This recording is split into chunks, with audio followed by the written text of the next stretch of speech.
Olá, eu sou a Ana Marques, orientadora parental e mentora de mulheres, e hoje a gente vai falar nesse vídeo sobre a nossa conexão com o feminino. Você já reparou? Você já pensou nisso? O quanto que é a sua conexão com o seu feminino?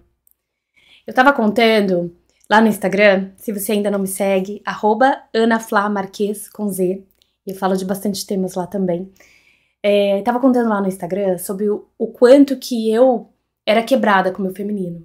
Em que sentido isso, né? Eu era aquele tipo de mulher que gostava de amizades com homens, que eu até preferia lidar com mulheres que não eram muito sentimentais. Demonstração de sentimentos ou demonstração de fragilidades eram pra mim uma coisa muito difícil de lidar. E quando eu me descobri grávida de uma menina, eu lembro da sensação que eu tive de, meu Deus, eu não vou conseguir cuidar dela. Como que eu vou criar uma menina? Como que eu vou criar uma menina? E nesse momento da gestação da Júlia, a gestação é um momento, óbvio, muito, né, de uma energia feminina muito forte para a mulher. E foi nesse momento que eu comecei a me reconectar com o meu feminino, que eu nem sabia que estava ferido, quebrado, enfim, né? E aí eu percebi que delícia e que prazer é se descobrir mulher, se descobrir, se descobrir de alguma forma com esse poder sutil dessa energia feminina. E aí, enfim, ao longo da minha jornada, eu comecei a efetivamente estudar sobre isso. E percebi, né, que essa quebra com o feminino não era só minha, que isso é muito comum entre as mulheres. E por isso que é tão importante a gente falar sobre ela. E é por isso que eu acho também importante trazer aqui, né?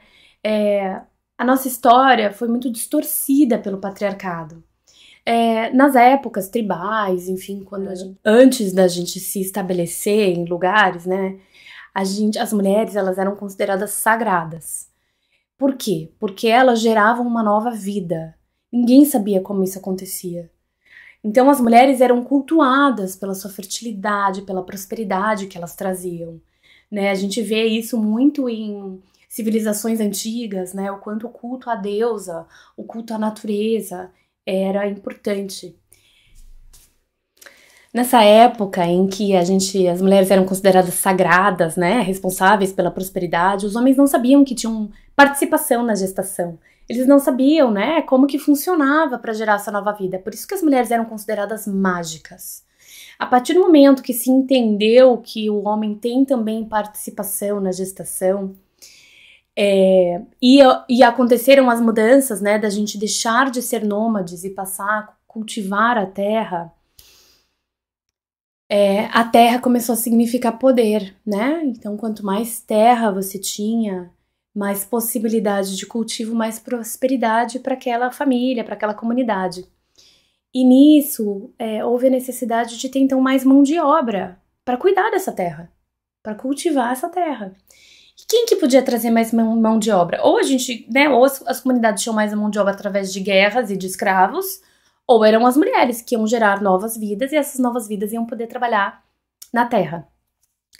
E aí, enfim, ao longo da história, nós mulheres fomos nos transformando num instrumento, né? Um instrumento de poder, um instrumento da comunidade.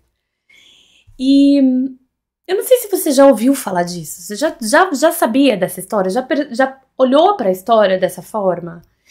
O que acontece, né?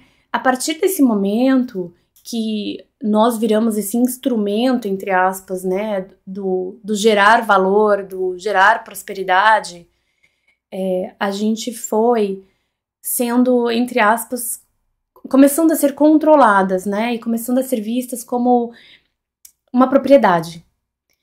E ainda nessa época, existiam muitas mulheres que ainda cuidavam, sabe, de olhar para o cuidado mais sutil, né, das comunidades. As mulheres eram muitas e muitas, elas eram quem conheciam os ciclos da natureza, seus próprios ciclos, eram elas que estavam mais conectadas com as ervas, né, com o conhecimento relacionado a ervas, que foi a origem da medicina, esse conhecimento de quais ervas poderiam curar doenças, quais ervas poderiam ajudar a certos sintomas.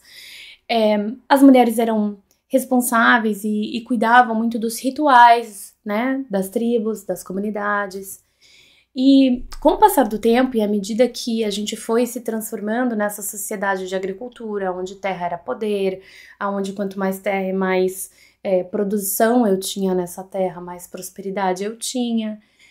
À medida que isso foi evoluindo, as mulheres foram se tornando então cada vez mais propriedade e menos difusoras, né, e menos importantes para cuidar dessa outra parte da nossa vida, que é essa parte mais sutil.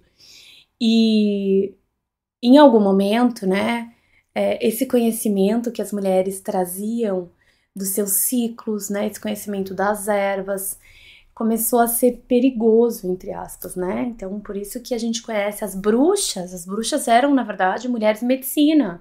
Elas eram mulheres que conheciam esse funcionamento do corpo, dos ciclos, da natureza, do que ajudava o quê. E esse conhecimento passou a ser perigoso. Por quê? Porque ele liberta. Ele nos liberta de muitas amarras, né? O conhecimento, no geral, nos liberta de muitas amarras. Em qualquer época que você tenha um grupo querendo se manter no poder e existe um conhecimento que liberta as pessoas das amarras que eles colocam para se manter lá, ninguém se manter no poder, infelizmente, sem esse controle, né? O que aconteceu? A igreja, na época, que era um poder político, ela assumiu, né, decidiu ir contra esse conhecimento. Esse conhecimento passou a ser perigoso. Por quê? Porque não eram as mulheres que poderiam curar. Quem curava era Deus. Quem tinha esse poder de cura, de reestabelecer a paz, deveria ser Deus. Mas Deus aqui não é esse Deus espiritual com o qual a gente se conecta, né, dentro de nós. É o Deus que era representado pela igreja. E a igreja era uma força política. Não esqueçamos disso. A igreja era uma força política vinculada, ligada ao Estado, à monarquia. Então, esse conhecimento dessas mulheres que conseguiam curar, não através da igreja e de Deus, mas através do seu conhecimento, da sua habilidade de lidar com medicina, com ervas, ele representou uma ameaça, né, para esse poder que estava sendo constituído ali. Então, as mulheres foram perseguidas e a gente conhece toda essa história. Mas o que eu queria trazer aqui é que quando a gente entende o contexto do qual viemos, a gente começa a entender muitas coisas sobre a forma como a gente pensa o ser mulher e a forma como a gente pensa sobre outras mulheres. E é importante falar disso, né? Por que eu tô falando tanto disso? Porque quando a gente pensa na nossa maternidade, na forma como a gente educa os nossos filhos, a gente não pode ignorar esse contexto histórico e social no qual nós mulheres vivemos. Sim, né? Mesmo você, mulher estudada, que paga as contas, que viaja sozinha, independente, você também carrega em algum lugar essa história e as consequências dela. E enquanto a gente não tornar isso consciente, a gente vai continuar sendo levadas a agir de um jeito ou de outro sem saber que isso são crenças limitantes que vêm de gerações, que isso são estereótipos que vêm de muito tempo e que não são reais, né? O Jung falava muito isso, assim, enquanto a gente não tornar consciente o que a gente traz de sombras, de inconsciente e tudo, a gente vai ser governado por isso, sem saber, né? E muita coisa que a gente faz é regido por essas normas. Então, quando a gente fala, né, dos desafios da maternidade, do contexto de ser mãe nesse mundo, a gente traz tudo isso como histórico. E mesmo que, por exemplo, eu me considerava muito feminista, sempre me considerei defensora dos direitos das mulheres, e nunca tinha percebido que a minha dificuldade em estar só entre mulheres, ou minha dificuldade em lidar com certas questões que eu considerava, entre aspas, mimimi, também já fui assim, né? Isso eram essas sombras, eram parte dessas sombras. Eram parte dessa quebra do feminino, eram parte de não querer ser mulher por trás, né? É uma crença por trás. Por saber que mulher é considerada menos, por saber que mulher é considerada, tem menos chance, menos poder, né?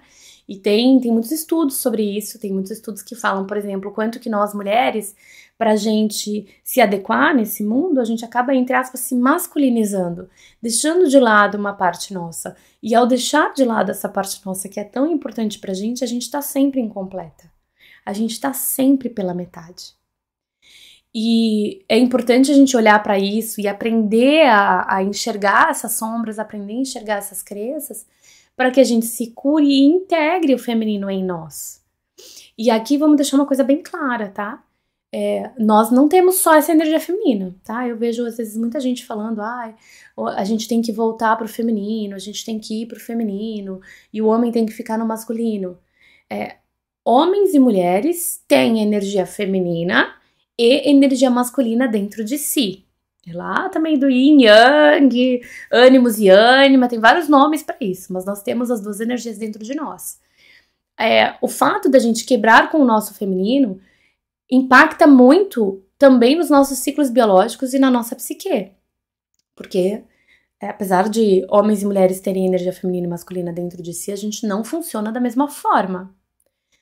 E da mesma forma que a gente tem esse feminino quebrado, a gente tem também o masculino ferido dentro de nós e os homens, que é esse masculino tirano, esse masculino agressivo, que abusa, né, que violenta. Isso é um masculino ferido. O masculino curado é um masculino guardião, é um masculino que cuida, que proporciona proteção para que você possa, né, para que o feminino possa agir. Os homens também têm o feminino ferido, quando a gente fica focado só no estereótipo, né, da beleza, tudo isso distorcido. Mas eu tô falando aqui da mulher, porque, enfim, é a minha jornada e é a jornada da maioria de vocês que me escutam aqui, né, que a gente precisa esse se conectar de novo com o feminino, com o nosso feminino, resgatar isso, curar isso, faz muita diferença na nossa vida. Faz diferença enquanto a gente percebe os nossos ciclos, enquanto a gente se percebe, né, se percebe cíclica e entende os movimentos do nosso corpo, o nosso cérebro, isso também já comprovado pela ciência, o nosso cérebro ao longo do mês, né, ao longo do nosso ciclo, ele muda a forma como ele funciona por causa dos hormônios que estão em atuação. Então, todo esse conhecimento nos liberta e nos permite se empoderar dessa força. Porque enquanto a gente não conhece isso tá acontecendo e a gente muitas vezes tá agindo contra. A gente tá no momento que a gente deveria estar mais quietinha, porque a gente tá no momento do ciclo que é mais quietinho, e a gente tá fazendo um monte de coisa. E isso é contra o flow, isso é antiprodutivo, né? Não é eficiente. Agora, se eu aprendo como o meu ciclo funciona e eu consigo adequar, você não vai conseguir adequar tudo, lógico, mas o máximo que você conseguir adequar no teu ciclo, você vai ver que é muito mais eficiente, você tem mais energia, você tá em flow, você tem alinhamento com o que tá acontecendo dentro de você. E o dentro, gente, eu não tô falando só do nosso ciclo menstrual, eu tô falando do quanto que já tá comprovado que esses hormônios impactam na forma como o nosso cérebro funciona. Na forma como o nosso cérebro funciona. Então, por exemplo, desde que eu descobri isso, e eu comecei a exercitar essa presença, eu sempre vou falar de presença, né? Falei lá do quanto a nossa maternidade pode ser mais leve quando a gente está presente. E é isso, o quanto a gente também pode entender melhor os nossos ciclos quando a gente está presente. Atentas ao que a gente sente, ao que o nosso corpo está demonstrando, focadas no agora e não com a cabeça em mil lugares, né? À medida que eu comecei a aprender melhor, a entender melhor os meus ciclos, eu consigo, por exemplo, programar que eu vou gravar esses vídeos aqui na semana que eu tô mais extrovertida, na semana que eu tô mais falante, na semana que eu tô com os pensamentos a mil, que eu tô super criativa, que eu tô conseguindo linkar conceitos e ideias. A semana que eu não preciso ficar lendo roteiro, não tô fazendo esse vídeo com roteiro, eu tô fazendo esse vídeo porque eu sei que eu preciso falar sobre tudo isso, né? Aí já nas semanas que eu tô mais introspectiva, se eu for tentar gravar um vídeo, ele vai custar mais, ele vai demorar mais, eu vou precisar gravar mais vezes, eu vou precisar ter um roteiro, entende? Isso é o que eu tô falando que impacta a mim. E o meu convite pra você aqui, aliás, o meu convite sempre no meu conteúdo não vai ser te dizer o que fazer exatamente e como fazer. Vai ser com base nisso, nesse exemplo que eu tô te trazendo, como que isso te pedir para refletir, como que isso reflete na tua vida, como que isso impacta para você, como você percebe isso na tua vida. O que você poderia fazer hoje, sabendo de tudo isso, né? O que você poderia fazer hoje que te ajudaria a se conectar um pouquinho melhor com essas tuas fases? Ou que te ajudaria a pensar, puxa, quais crenças limitantes eu carrego por causa dessa história, né? Eu tenho um post, tenho um exemplo que eu conto de uma colega minha que também se dizia super feminista e defensora, né, da mulher poder se expressar, ser quem ela é, inclusive na questão da imagem, né, das roupas, do jeito de se vestir e tal. E uma vez ela fez um comentário sobre uma blogueira que tinha o tornozelo gordo e ela estava indignada como que aquela blogueira com tornozelo gordo tinha coragem de postar aquela foto do tornozelo dela. Pra que fazer isso, entendeu? Coisa horrível, ninguém quer ver aquilo. E eu lembro de, na hora, sentir assim, nossa, que descompasso, né? Porque ela sempre fala do quanto é importante cada uma se assumir do jeito que é, mas quando a outra assume o jeito que ela critica. Né, e foi de uma forma muito agressiva, assim. No fundo, é lá o que Jung fala. Ela não estava ciente, não estava consciente da sua própria sombra. Do quanto que, apesar dela falar aquilo, que cada uma tem que se vestir do seu jeito e assumir o seu corpo, e não tem que ser todo mundo magrinha e tal, ela não tinha consciência do quanto essa sombra que ela tinha, que ela não sabia que tinha, estava impactando no julgamento dela para outra menina lá que estava livre disso, né? Então esse é o convite que eu faço, assim, de você refletir em quais momentos, né, da tua vida você carrega essas crenças sem saber. Esse julgamento, normalmente quando a gente faz um julgamento pra alguém, ele diz muito mais sobre a gente do que sobre a pessoa, né? Quais julgamentos você faz de outras mulheres? O que te incomoda em outras mulheres? Pensar, né, por que me incomoda? De onde vem isso? E refletir nessa questão do ciclo. Que tipo de adaptação você podia fazer no seu dia a dia, nas suas atividades, para que você respeite um pouco mais o seu ciclo. Obrigada, né, pela companhia até agora. Espero que você tenha gostado do vídeo. Se gostou, clica aqui, curte o vídeo, manda para alguém, se inscreve no canal para poder saber sempre quando tem novidade, quando tem novos vídeos, que a ideia é continuar falando sobre esses temas por aqui.